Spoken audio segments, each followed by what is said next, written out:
Hey, what is up, DCS Crew? It is Blue Monday, guys, July 6th. Everybody's tired as shit from partying and letting off the firecrackers and looking at all the crazy shit that happened during, the weekend and Independence Day. And I swear to God, if I hear another firecracker at 3 in the morning, I'm going to shoot somebody, man. But in the meantime, I just want to say,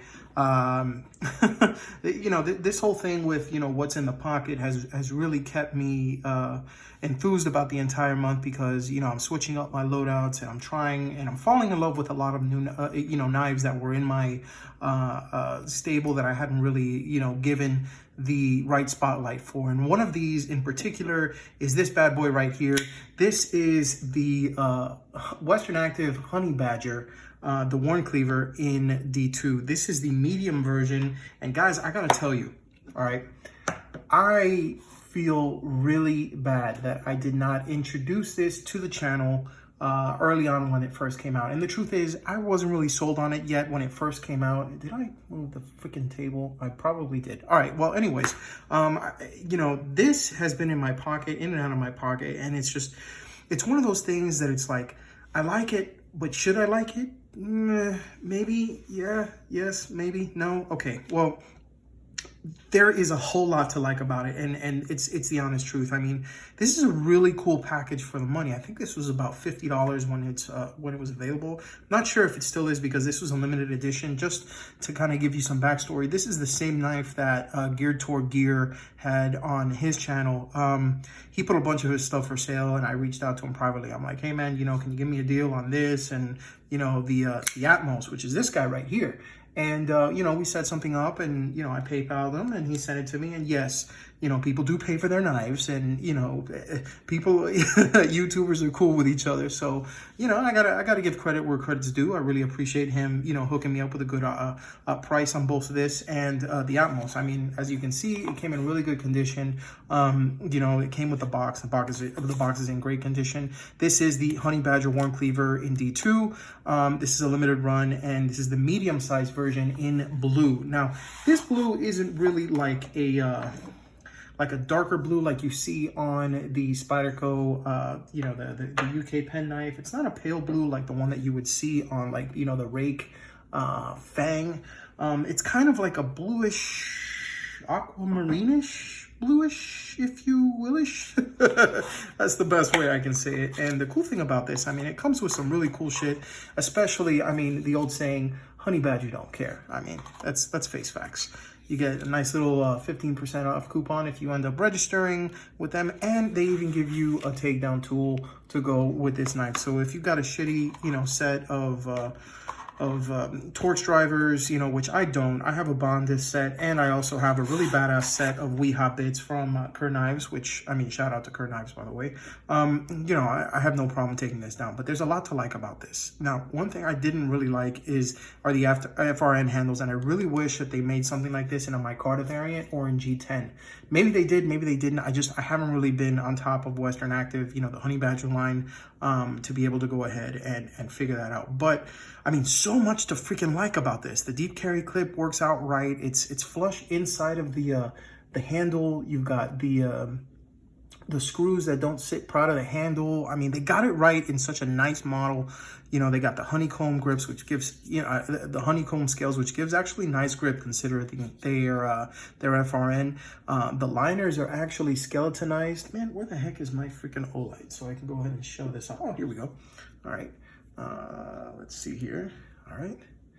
And you should be able to see. There we go. All right, there we go. There are the liners. They are skeletonized on that side.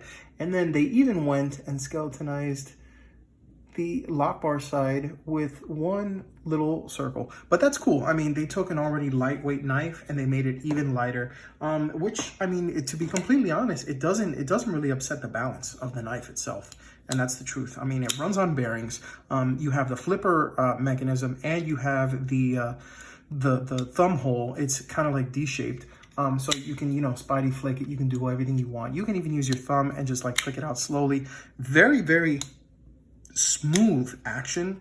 I mean, I like it a lot, and I like this a lot more than I thought I would. I mean, you can choke up on this, you can You can use the finger choil that's here. It's an actual usable finger choil, and you know, you can sharpen that nice edge, which is a full flat grind all the way to the top. The edge came surprisingly even. I'm not sure if that was something geared toward Gear had done. I really haven't messed with the edge because it's worked really well up until now. It's got that satin blade in D2 steel, like I said before. This was a limited edition, and in all honesty, if it wasn't, the only thing that I would do is I'd probably dye this a darker blue. I might actually do it anyways because, you know, I freaking feel like it. This is something that is going to stay in my collection probably permanently. And, you know, got the G10 backspacer. Really feeling it, man. So, yeah, in any case, let me go ahead and give you a size comparison with a couple of models that I have over here. Like I had shown you before, this is the Kershaw Atmos, the Sinkevich design, right here in 8CR13 MOV. Speaking of badass knife designers with their inexpensive collabs, there is Adam Purvis with his Best Tech, oh my gosh, the Best Tech Texel. Excuse me, I'm sorry. My buddy Wes actually came up with that name, which I thought was pretty cool. Then you got Dirk Pinkerton with his Kaiser Rogue. Awesome other knife with that Warncliffe style blade. And what else do I have here? Tangram Amarillo or Amarillo by Aso from Kaiser. All right, and I think that should be it, right? Yeah, let's do, okay, well, let's do one more. Okay, Ken Onion with the Kershaw Blur. This is the BDZ1 variant Tonto, okay? So there you go. Now, as you can see, when it comes to the blade shape, there is a very distinct kind of Warncliffe look, you know, and it does have that kind of Warncleaver style to it. I can tell you this thing slices, it dices, and it doesn't care what media is in front of it. It's gonna go crazy, okay? And I mean, this is something that, in all honesty, being that it's D2, you know, and maybe you can sound off below and tell me if you've ever had this issue, but the truth is, I have never had a D2 blade rust on me. In fact, I've only had one blade ever that has rusted on me, and it was a kitchen knife, and it's something I got recently. And I'm not gonna say what the manufacturer is, but the steel is CTS BD1N. And, you know, I've been putting it in, you know, the washer, and, you know, just my girlfriend forgets and she puts it in there, and then she takes it out and lets it air dry. And I noticed that it wasn't even on the blade, but it was on the actual spine that I started to see pitting in a little bit of rust. I hit it with a little bit of that steel wool, you know, and cleaned it up, and it was nice after, but that's the only knife that has ever really rusted out on me. The D2 from every manufacturer that I have that's had D2. I mean, Ontario Knife Company, Civivi, you know, Kershaw, the Honey Badger.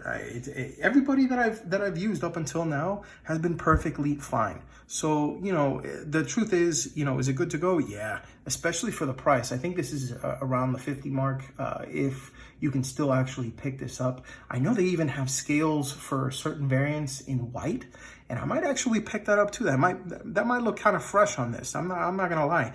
And I'm really feeling the deep carry clip. It doesn't have, you know, all of these words and stuff. It just has the symbol for the Honey Badger, which is pretty dope, and just D2 so that it designates the steel. In fact, does it even say made in China anywhere? No, that's because it's not. Why am I even saying made in China? Duh. Okay. But yeah, stuff I really liked about it. I mean, this is a really cool knife. This is what was in my pocket today.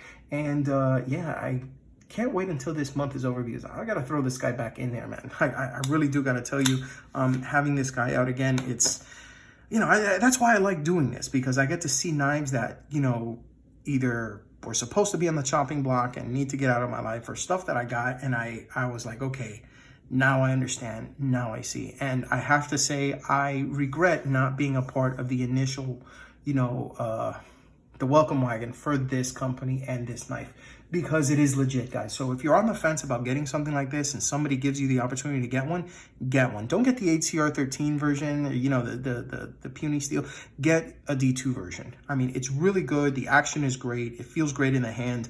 I mean, you know, you have the finger choil, you have, you know, nice ergos. I mean, they have different blade shapes, but this one in particular, the Warncleaver style, so awesome. So just remember, guys, whether it's this style, whether you have, you know, a Tonto blade, whether it's a non-locking blade, no matter what, just remember, if you EDC, think of DCS, guys. Thanks so much for watching What's in My Pocket today. This is the Western Active Honey Badger Worn Cleaver. This is the medium version in D2, the limited edition model. Shout out to Geared Towards Gear for hooking me up with this. If you haven't checked out his YouTube channel, I highly suggest you check it out. I really like him a lot because he's not only big with, you know, knives, but he understands the full EDC mantra, you know, the IFAKs, you know, the first aid kits, the firearms, that sort of thing. And we've talked about stuff that's non-knife, which is really cool because, you know, a lot of the people in the EDC community, actually, at least in the knife community, they're really just all about knives, and surprisingly not a lot about firearms, which, you know, I like. I got guns. I like knife. I like guns. I like knives. You know, I like first aid kits, that sort of stuff. EDC is for me, you know. So, anyways, thank you so much for watching this. I'll see you guys next time. Peace.